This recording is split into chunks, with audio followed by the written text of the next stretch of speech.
Connected, I believe, live. What's up, everybody? Welcome to your second episode of Horror Headlines. I'm your host, Henry Chambliss. I'm joined by my co-host, John Marr. How's it going, man? It's going great. I'm just trying to work out the kinks of TikTok. I feel that, brother. So, yes, we have four movie news topics to discuss. Our main topic today is the one we're starting with, which is the M. Night Shyamalan trailer for Trap, which was released today. This comes from Bloody Disgusting. So let's go ahead and talk about it real quick. It says just 2 months after his daughter, Asha Knight's Shyamalan debuts on the big screen with horror movie The Watcher, M. Night Shyamalan is back with his new thriller, Trap.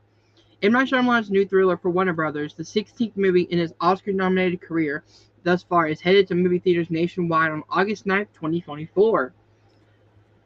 In the upcoming thriller, let's pause for a second because I think we are now live on TikTok. So let's do our fancy introduction piece, and we'll just start over again. Sorry for anybody watching on YouTube. We're going to start over right here. No, that's fine. No problem.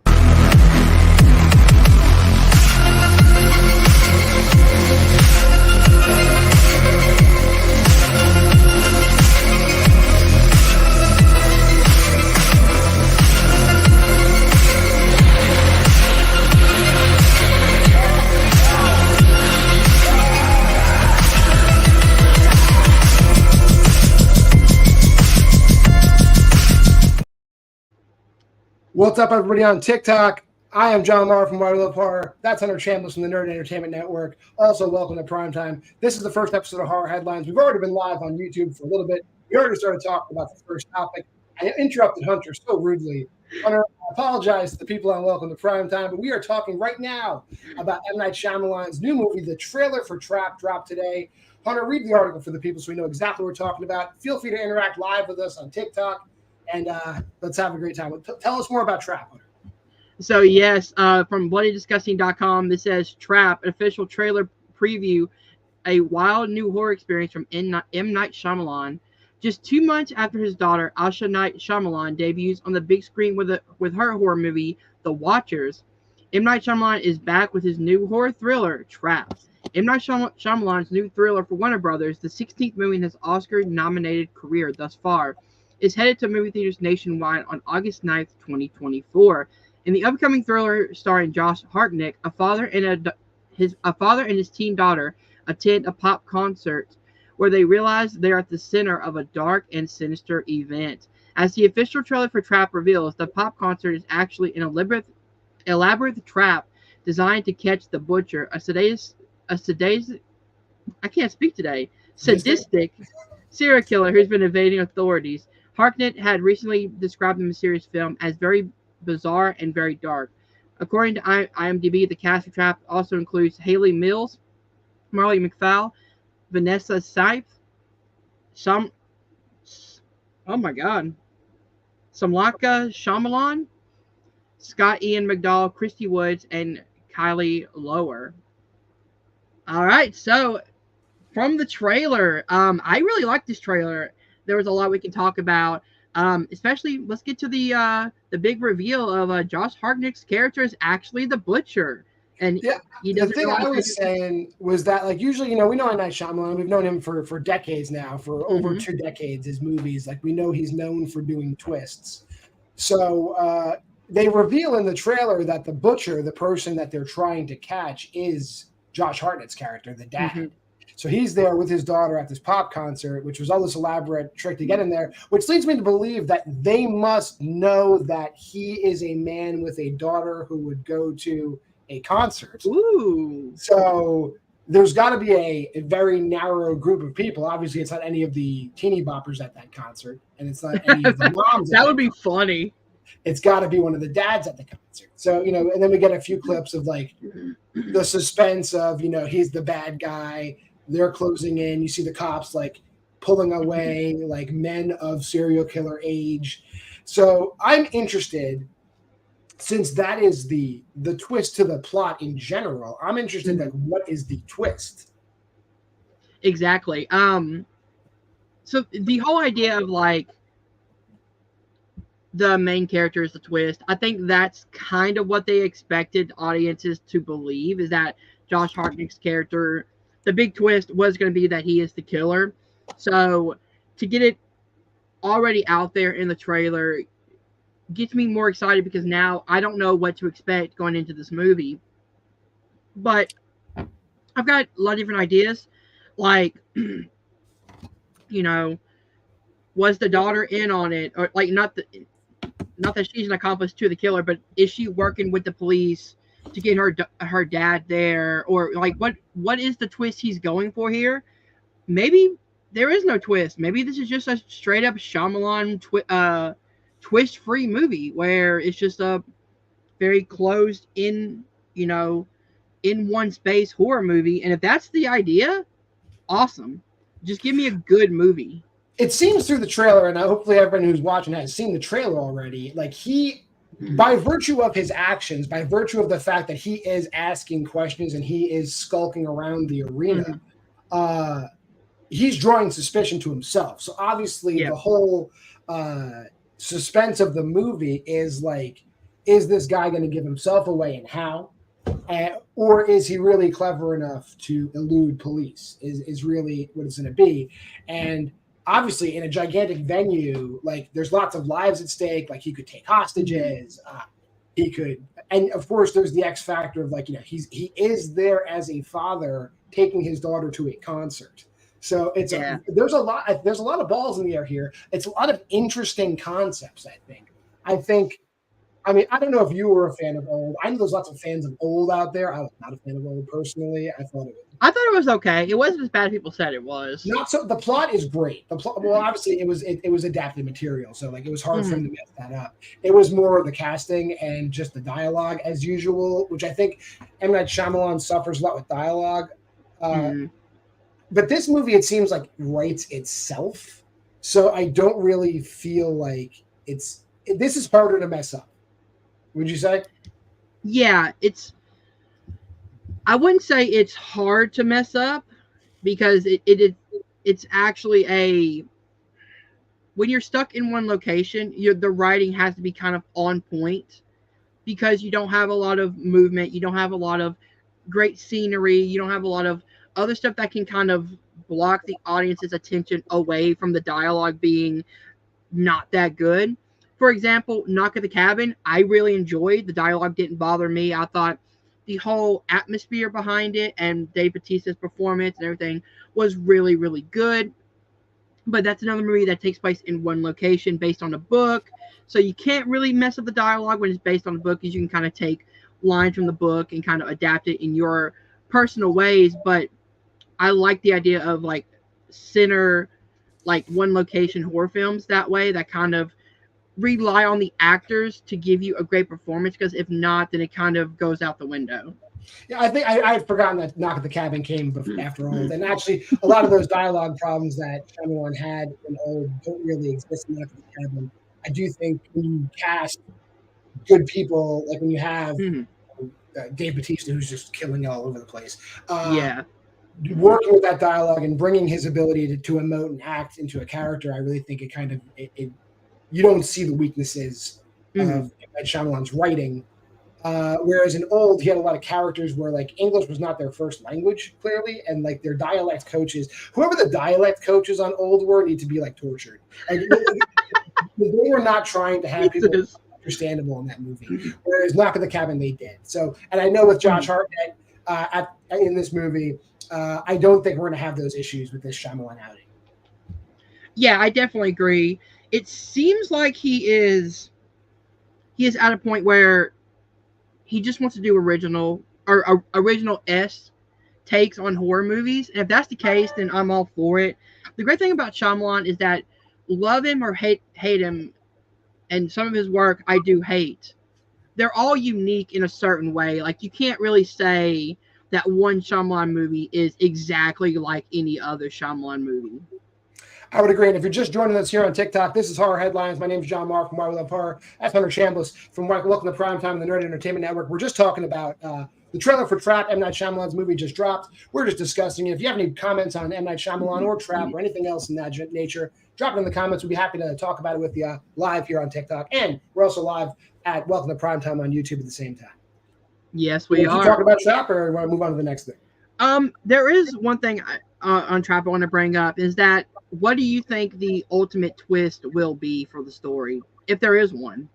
I have no idea where you go when it's like you have a serial killer cornered in a concert, unless it's like some like really weird like governmental cabal thing, like it's like like it's MK Ultra, and like all the people he was killing, he was really killing terrorists or something. Like the only way to really like twist it is to like add layers like that.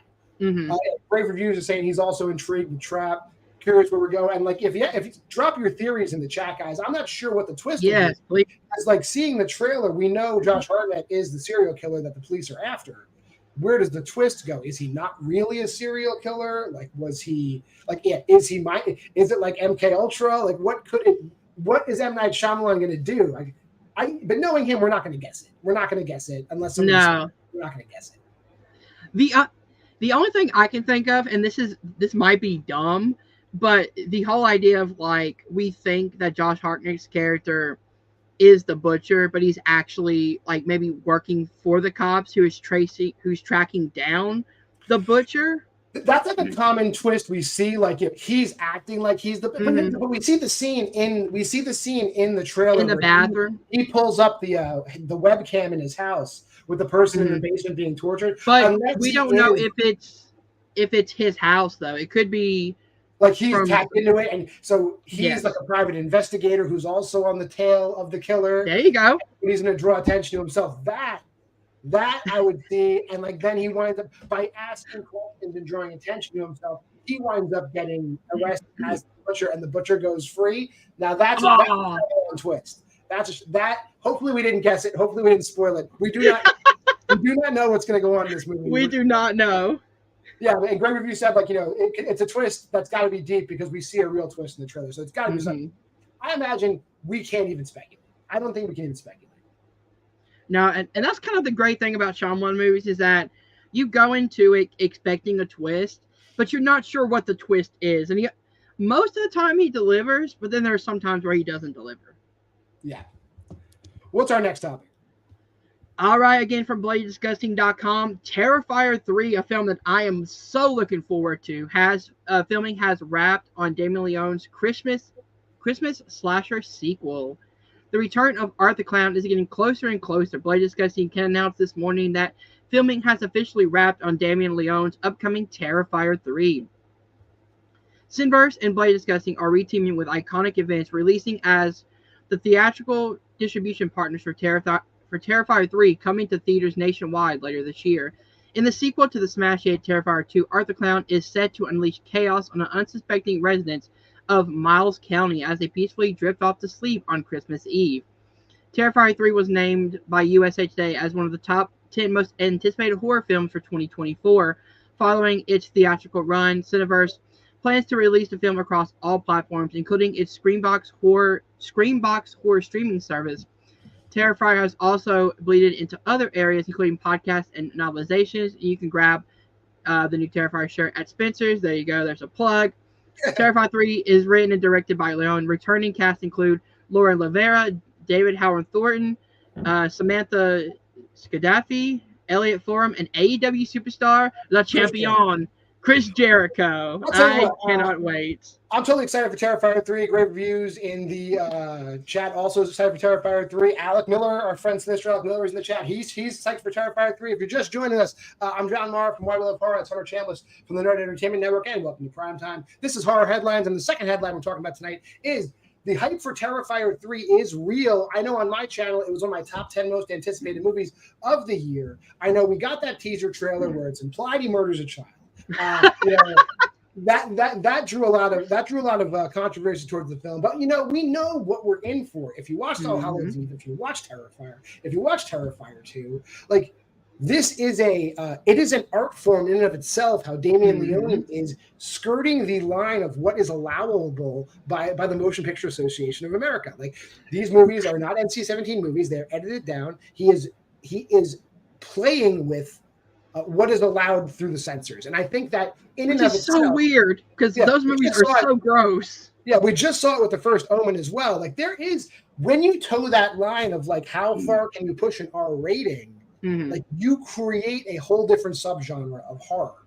And like, yeah, by all means, get the comments. What do you think? Like, do you think how much footage you think wound up on the cutting room floor? Will we see a director's cut? Will it be 5 hours long? These movies are long, but people don't seem to care. They love Art the Clown. Art the Clown quickly rising the ranks of you know, Scream Kings and slasher icons everywhere. I think he's nearing the top of a lot of people's lists. Also, my cousin's in here, Lisa. Lisa, good to see you. Awesome. Yeah, dude. I have an interesting history with the Terrifier franchise. Did not watch All Hallows Eve. Went into the first Terrifier movie with kind of an not knowing what this movie was, and I did not like it. I thought it was kind of sloshy in a way that wasn't fun. But I went into Terrifier 2 with an open mind because I was like, well, if Damien can do something different and give me not only a good, Art the Clown performance, which David Howell Thornton always does, but if he can give me a character I care about, then I'll be hooked. And Terrifier 2 definitely did that. I loved Terrifier 2. Lauren Lavera kicked ass as our main heroine. I think David Howell Thornton really brought in the fun and the psychotic nature of Art the Clown. It was a little bit too long, in my opinion, but overall, I really love Terrifier 2. I cannot wait for Terrifier 3. I think one of the strengths of Terrifier 2, Lauren Lavera, and we've seen this in a lot of movies in the past, and I'm surprised more directors don't do it. When you have a final girl who is a stunt woman, it's just a better movie, as long as she can act. And Lauren Lavera has proven, like, as far as like as the slasher level of acting we expect, she's shattering that expectation. And she can do her own stunts. She could fight. She could fall. She could like take shots and make them look realistic. People don't realize what that adds to the movie. Like there's horror movies like where Zoe Bell is in them. Like Zoe Bell is in the fight scene in *Malignant*. That makes all the difference when you have a lady out there who's willing to take some bumps, as we say in the business. It's it makes a better scene. Yeah, 100%. I did not know that she was a stunt woman, if I'm being honest. So that was kind of news to me right there. But it makes so much sense. She was able to do all her own stunts. Her and David Howell Thornton have this weird kind of interesting chemistry with each other, where they're not on screen all the time, but the final battle in Terrifier 2 fucking rocks. Great. The interesting part of Terrifier 3 is that it's going to be a Christmas movie. And as we know, David Howard Thornton, I believe he was also in another horror Christmas movie, The Mean One, correct? He was the mean one in The Mean One. Yeah. And I just saw Chuck dropped into the live. Chuck, thanks for checking us out. We appreciate having you here. Again, John Moore from Why We Live Horror. That's Hunter Chambliss from the Nerd Entertainment Network. Welcome to Primetime. Right now we're discussing Terrifier 3, all the buzz leading up to it. We do expect to see it later in the year. We do expect to be one of the highly anticipated movies. We do expect to be one of the most controversial movies of the year. It's Christmas. There's children. Whatever. You're going to be fine. So I got a question about that. Do you think he actually kills that little girl, or... Because I have a theory that because we've seen that Terrifier dials into this kind of mystical element in a way, I wonder if he actually does kill the real life Santa Claus. I would not be surprised if he just murders the real life. I'm sure he's going to murder somebody dressed as Santa Claus, and Chuck sure as hell hopes the kid gets it. And apparently, according to Chuck, they are dropping the mystical aspect, which I think is fine. Like it seems like they did not that they were painting themselves into a corner, but Damien Leone was definitely painting himself into an area where the movie would have to go from 2.5 hours long to 4 hours long, with like Lauren Lavera's character finding the father's artwork, and she gets stabbed, but she falls in the pit and she goes back to life. Like, just give me a slasher. It's fine. Like if Art the Clown is hard to kill, if he's some kind of like if he has supernatural powers, that's fine. We've seen that. Make him hard to kill, but just give me a slasher, Yeah, so the only reason I was saying like he kills the real life Santa Claus is because I thought they were going to lean more to the mystical element, because we didn't really get any in Terrifier 1. we got a lot of it in Terrifier 2. I thought they were going to up the ante. So how cool would it be if like all of a sudden Santa Claus appears and he just murders him? You know what? I wouldn't care. If that's the way they go, that's the way they go. That's fine by me. Exactly. But question, do you think people will have such a big backlash if he does kill the child? They're going to, but like they're going to just because they're going to. And it's not like we haven't had movies where like kids like absolutely like die. There's tons of horror movies where children Georgie and It. Like, yeah, Georgie and It. Like, a child dies at the beginning of Halloween Ends. Like, there's a bunch of movies where kids are getting killed. Like, and I'm not even gonna. I don't want to go too deep into it. There's movies where children die horribly. Like, not just like oh, it's tragic. Oh, he silently passed away in his sleep. There's movies where children die horribly.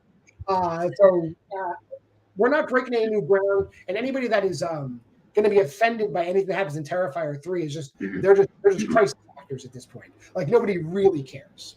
Yeah, but I also feel like I don't think we're going to see a lot of that child getting murdered, not like we would for an adult.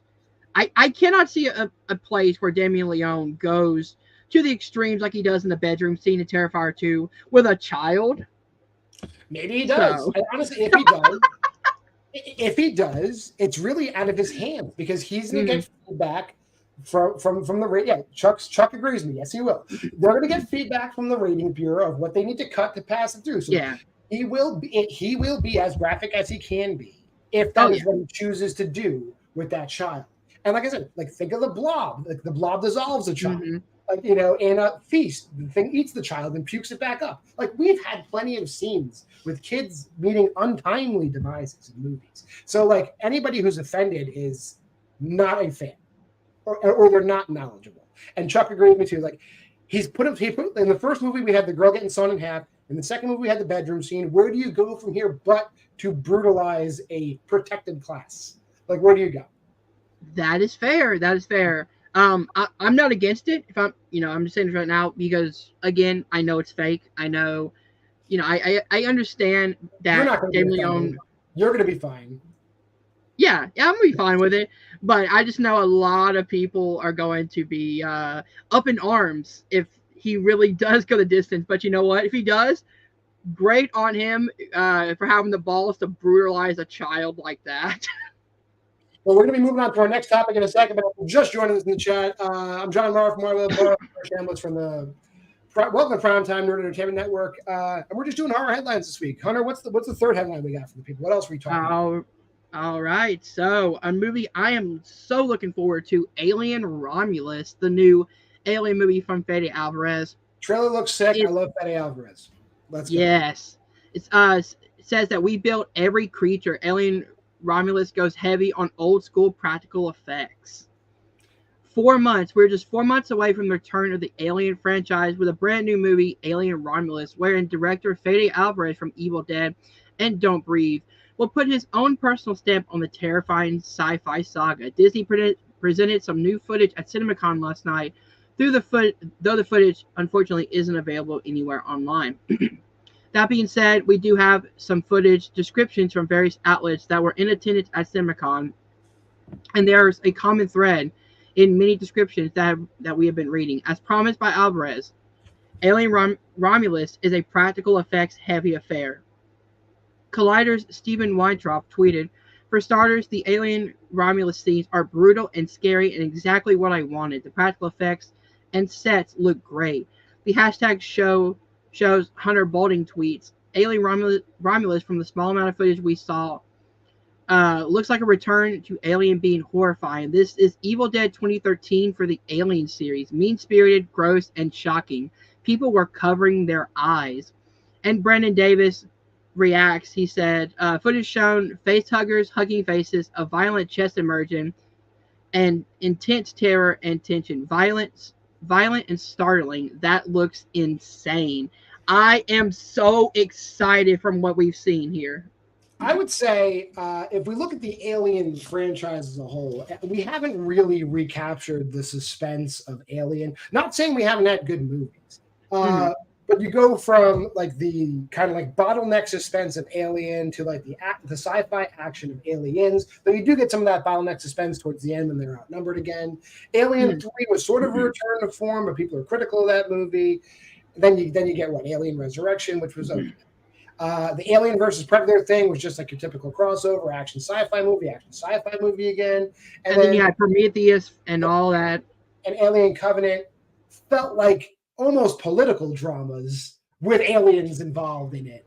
Just a lot of world building, which I appreciate. So now we've done all that. We're returning to form. If we're going to get another bottleneck suspenseful movie where like an alien is stalking, non-military crew members in a ship, I'm all for it. It's been 45 years since we've had that in the Alien franchise, at least, unless you're counting Alien 3, which you take it or leave it. I'm happy for it. And if you're just joining us again, like I said, I'm John Marr from Marvel of Horror. Hunter Chambliss from the Primetime. Welcome to Primetime Nerd Entertainment Network. This is Horror Headlines. We're live on YouTube. We're live on TikTok. What do you think about it, Hunter? Are you happy that Aliens returning to form with Fede? I am so excited. I'm a huge fan of Fede Alvarez. I thought the 2013 Evil Dead reboot is my second favorite Evil Dead movie behind Rise. I love Don't Breathe. I think that's a really good it should have been a standalone horror movie. We don't talk about the sequel. But Fede Alvarez is a great director and someone who you would want to choose if you're looking to reboot a horror franchise and take it into a more serious direction. And the fact that he says we are going back to practical effects, very little CGI will be used. They're building sets. They're building, these creatures. That's really, really fucking good. Because look at Jurassic Park and then look at stuff made with CGI, even, in the 2010s. Practical effects hold up way more in the long run than CGI ever will, in my opinion. I don't have a CGI hate. If it looks good, it's going to look good. But I feel like going back to practical effects, making it a small budget, a contained story, this can only mean, brighter upside for the Alien franchise. I agree. I'm excited. Fede Alvarez, and even movies where Fede Alvarez, it's kind of like we have directors, kind of like in football, we have like coaching trees, directors influencing directors. Like Fede Alvarez is already influencing other directors. I know that he handed off. I mean, not that the latest Texas Chainsaw Massacre movie was like a mind-blowingly great, but he did hand that off. I liked it. I had fun with it. I wasn't going to shit on it. He did hand it off to somebody else. It was the Angel Garcia, whatever his name is, and he did a very passable job. And the core looked great. The effects looked great. Was it like the greatest movie ever? No, but was it like fine? And for like your assistant coach to basically take the ball and score that many points with it is great. So that I give Fede Alvarez credit for that too. Everything he's done, I think he's a trusted man. I think them giving him the Alien franchise was smart. He's definitely one of the names that I'm okay with him doing it. I don't know a ton about the specifics of the plot, but I don't really care. Just give me Alien. Yeah, exactly. I'm not a huge Alien fan. I love the original. I love the sequel. Didn't really like any others. I thought the only one I thought was passable was probably excuse me, Alien, the new one, the newest one before this one. Covenant. I thought that one was pretty good, just because you had like great actors in there that kind of,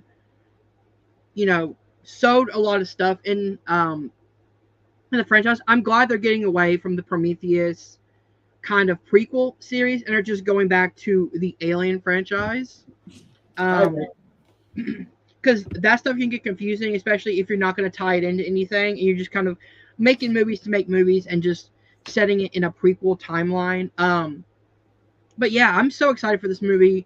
Hopefully, if this one does well, we'll get another one from Fede Alvarez, which will be, 10 times better, because if it makes money, then Disney's going to put more money behind the sequel. I would agree. All right, well, that's enough of that. What's our final headline in that? Again, while Hunter pulls that up, I'm John Marr from Marvel of Horror. That is Hunter Chambliss from the Nerd Entertainment Network. Welcome to Primetime. This is Horror Headlines. We're giving you a number of headlines for tonight. This is our final one for tonight. What's our final topic we're talking about, Hunter? So I did not know this was even happening. A Ready or Not 2 is in development. It says Radio Silence filmmakers tease the absolute banger of a sequel that has taken shape. It was first reported a couple weeks ago that Ready or Not 2 is now in development, with Adam Rubitel, the taking of Deborah Logan, Insidious Last Key, Escape Room Tournament of Champions, in talks to direct the sequel to the 2019 box office hit. Additionally, we learned that Samara Weaving would be returning to star. That is great.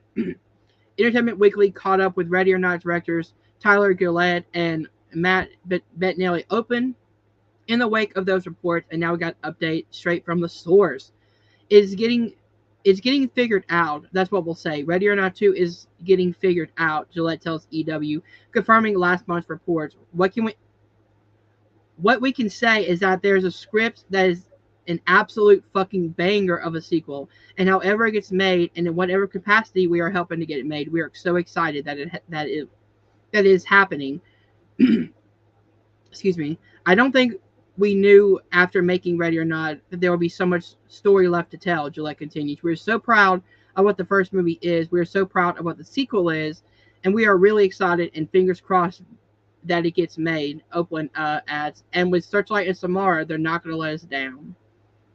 So, right. A lot of information in there that I'm dissecting in my head. Let me just, full disclosure, I just walked out of Abigail like an hour ago. And go see that goddamn movie. Oh my God. That movie's absolutely incredible. It's everything you want from the Radio Silence guys. Like I'm not critical of Ready or Not, but I did think Ready or Not had wasted potential in it. And they've learned their small lessons to be learned from Ready or Not, and they double down on Abigail and it kicks ass. Now, when you tell me that they're not directing Ready or Not 2 and they're turning it over to Adam Robitel, not that Adam Robitel is a bad director. He's not. But he does not have a banger under his belt. He has a bunch of, 3-star movies under his belt, I would say. Like, he has Insidious The Last Key, the Escape Room movies. And what was the other one you mentioned?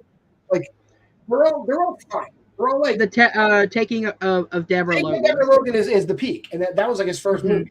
That's his peak, and he's honestly declining. He's not done any bad movies. Adam, if you're watching, I doubt you are.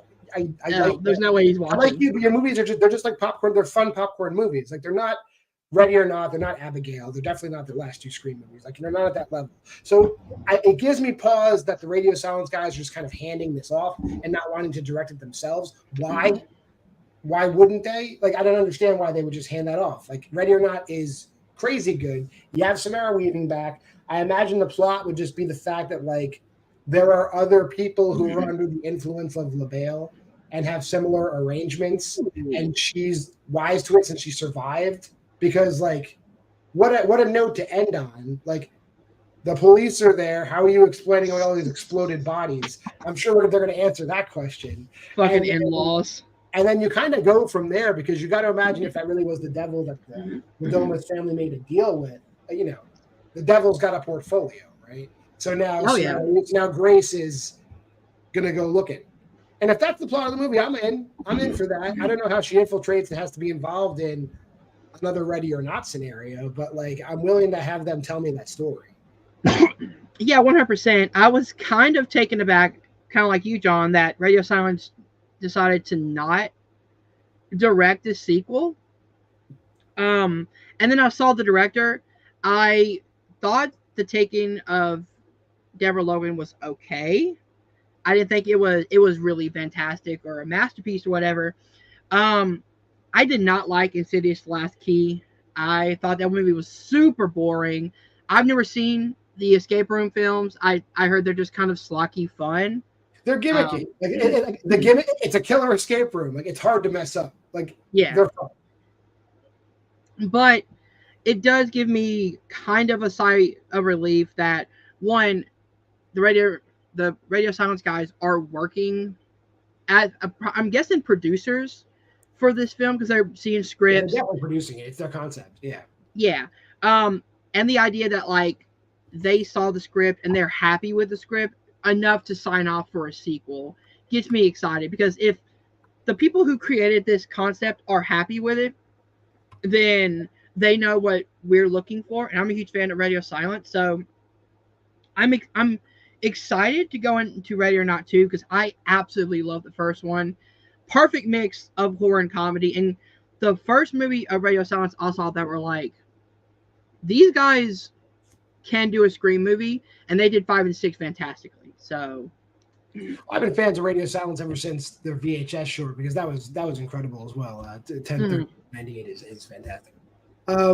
Yeah, I mean, this is something that's just in the earliest stages of development. This could fizzle out. This could become something. We're just reporting the news here. You know, don't shoot the messenger. Don't shoot the messengers. Yeah. Well, I mean, anything else we need to talk about today? Because otherwise, that's been a pretty banger horror headlines, I would say. There you go. No, I mean that's all for news topics. I can't wait to see Abigail. That's one of my most anticipated horror movies of the year. I'm seeing it hopefully this weekend. I can't wait to give you guys my review on it. John, anything you want to talk about before we head out?